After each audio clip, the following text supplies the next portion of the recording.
Hello everyone. In this video, we are going to see about tuned radio frequency TRF receiver. For this, we have to know what is non-coherent or asynchronous receiver. In this receiver, either no frequency are generated or the frequency used for demodulation or completely independent from the transmitter's carrier frequency. Non-coherent detection is often called envelope detection because the information is required from the received waveform by detecting the shape of the modulated envelope.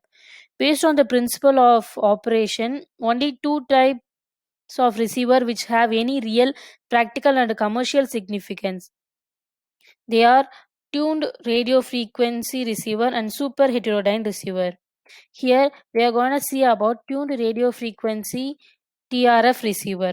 It is a type of AM receiver which works on the AM spectrum of 540 to 1640 kilohertz.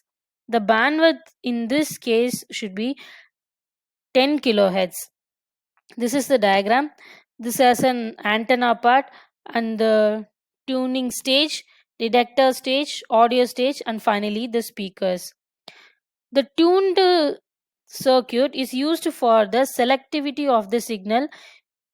Here, more than two or three RF amplifiers are used. This receiving antenna first receives almost all frequency components in form of EM waves and converts it to the electric signal. The electric signal is given to this tuning stage. Here, this stage is made up of variable capacitor and inductors. This this is used to select the desired signal, and this signal is given to the detector stage or demodulator stage. Here, any type of AM demodulator is used.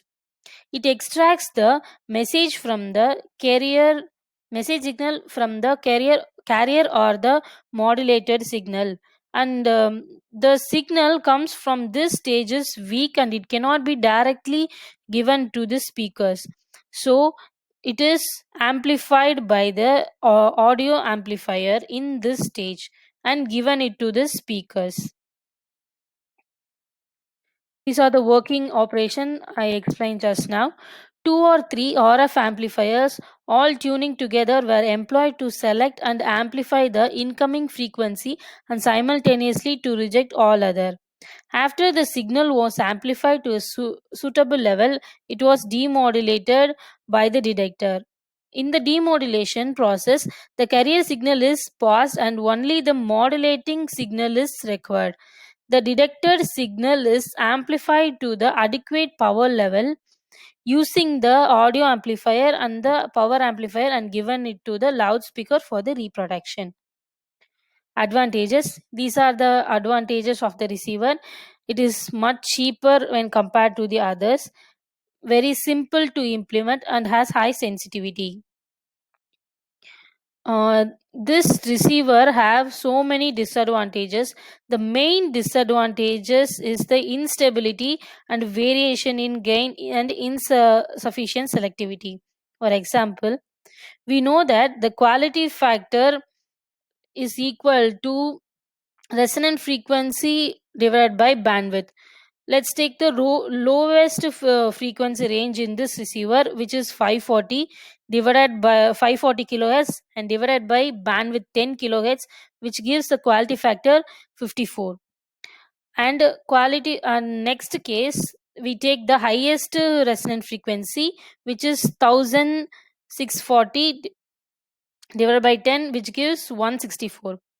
Usually, the circuits with the quality factor 80 or 85 only can be constructed.